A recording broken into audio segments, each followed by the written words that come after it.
Hey y'all, welcome back.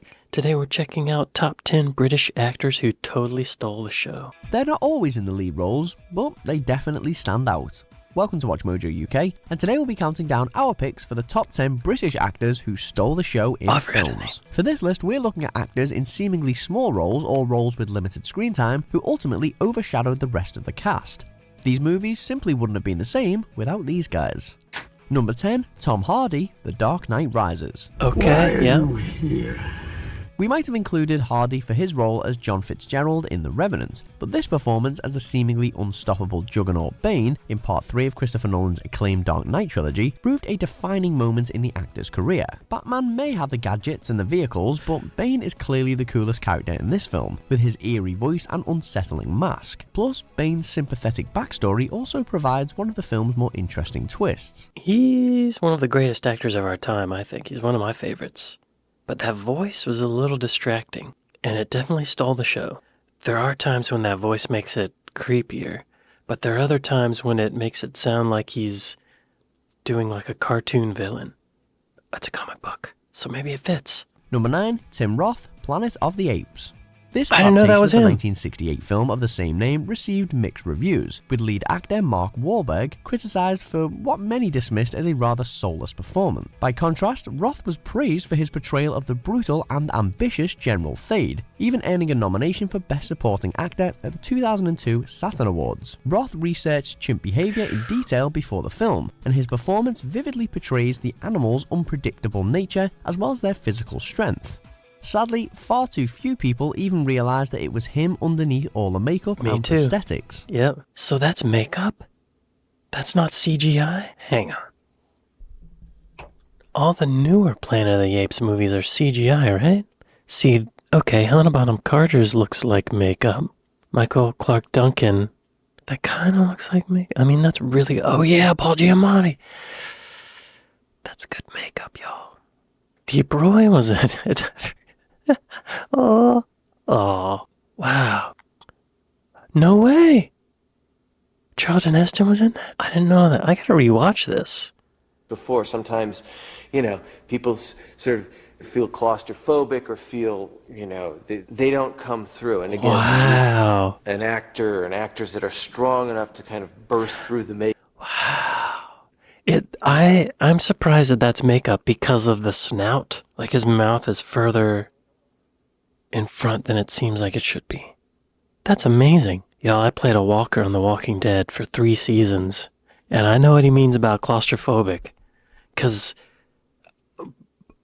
I did one scene where John Barenthal shot me in the back of the head and had prosthetics on, so like your skin's not feeling the air around you, so it's like, it's very strange.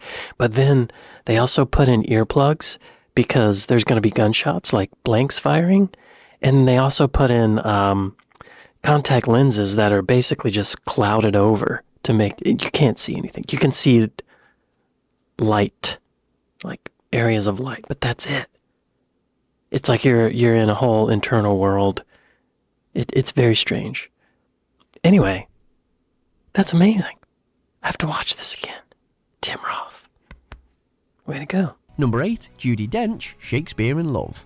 Judi Dench's role as Queen Elizabeth I in this film amounted to just 8 minutes of screen time, yet it won her an Academy Award for Best Supporting Actress. Even Dench recognised the shortness of her role when she received the statuette, joking that she should only get a little bit of the Oscar. For every one of those 8 minutes though, Dame Judi dominated the film with a witty and understated performance as the Tudor ruler. So much so, her role is still what this movie is best remembered for. She's powerful. She's intimidating. She's amazing. I didn't see this movie because I remember thinking like it's a love story. But maybe I need to watch it. I'm impressed with the wardrobe in this. Did they really wear stuff like that? How did they clean it? How did they get their body oils off of it? I don't want to think about that.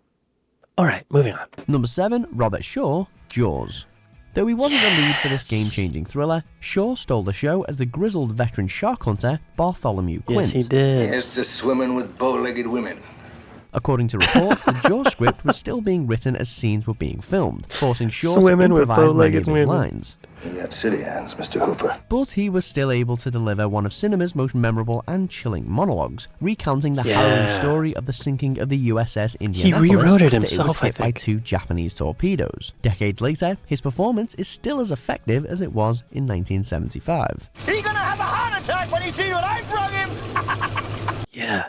Wow, what an amazing performance that was. He definitely stole the show. Yeah. That role could have been so horrible. If they cast the wrong person or not a great actor, it could have ruined the whole movie.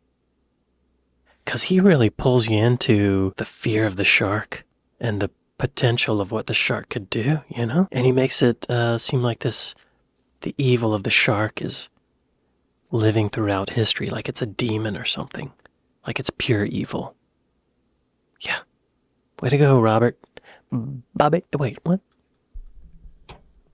He's passed away already. What's his story?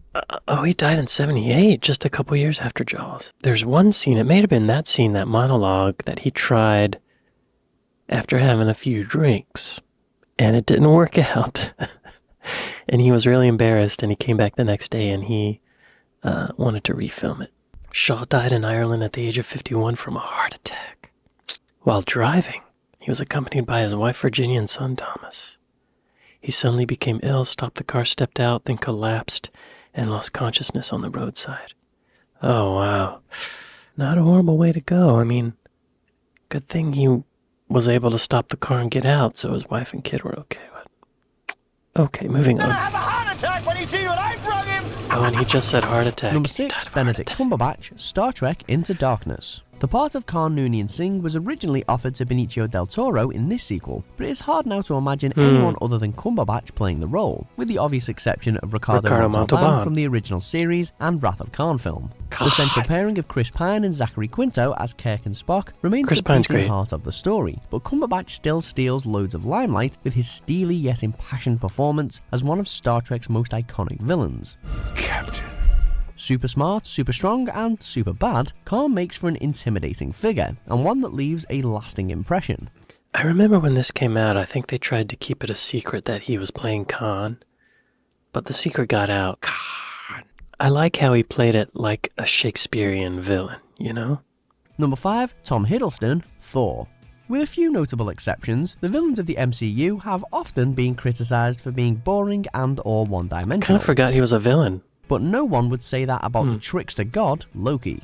He's the brains to Thor's brawn, and whilst Chris Hemsworth's character is a likeable hero, there's no doubt that Loki is the more complex brother, with his sense of vulnerability and his need for acceptance. In fact, so impressive was Hiddleston in the role that Loki went on to become the main antagonist in the subsequent Avengers movie and a recurring character in later films.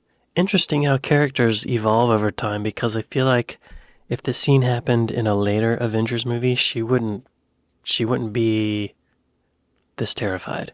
She'd be like, whatever. He's a great actor, though. Tom Hiddleston. So is Scarlett Johansson. Great villain.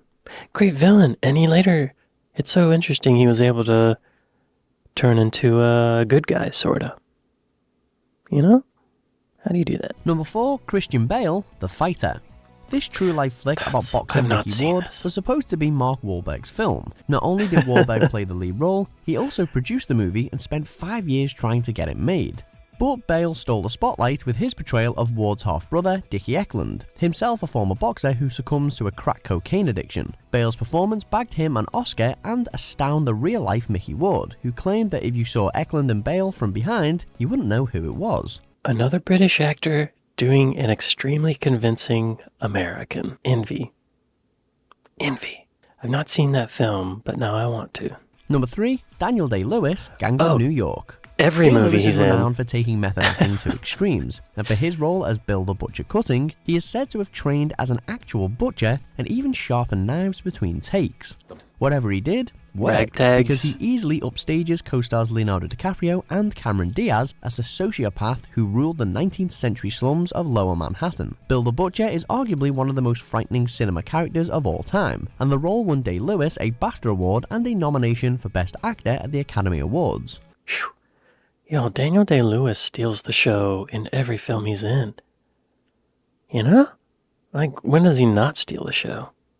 When is he not the most intense? Trying to think. Even Phantom Thread, where he just played a guy who makes dresses. He was intense. That power struggle in that relationship was nuts. Let's look at his IMDb. Phantom Thread. That was in 2017. Wow. Lincoln 9. I've not seen 9. What is that? What? There Will Be Blood. The Ballad of Jack and Rose. I've not seen that. Oh, okay. Something to look at. Now, I've not seen all of these films, but how could he not steal the show? You know what I mean? Number 2, Alan Rickman, Die Hard. Oh, Rickman frequently Die outperformed Hard, his high-profile co-stars, and in Robin Hood, Prince of Thieves, it's rumoured that Kevin Costner had some of Rickman's scenes cut because he was being outshone. For this list, though, we've chosen Rickman's first major film role as the unforgettable all-action villain, Hans Gruber. Amidst the gunfire and explosions, it's Rickman who stands out with a sinister smile and his casual ruthlessness. Even his death scene is epic, with the stunt crew reportedly dropping him prematurely, so his reaction was more believable. Man, Alan Rickman. Whew. Again, he's another one. When does he not steal the show?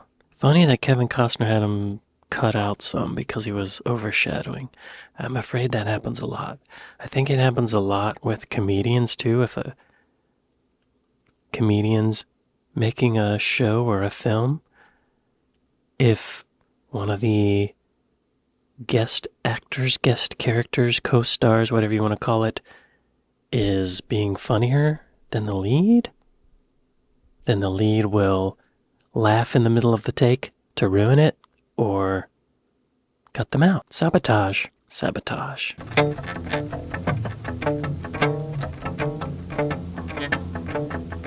I can't play it. I don't know how it goes. I'm just making this up. You know, Beastie Boys. See, Mark Wahlberg did the right thing.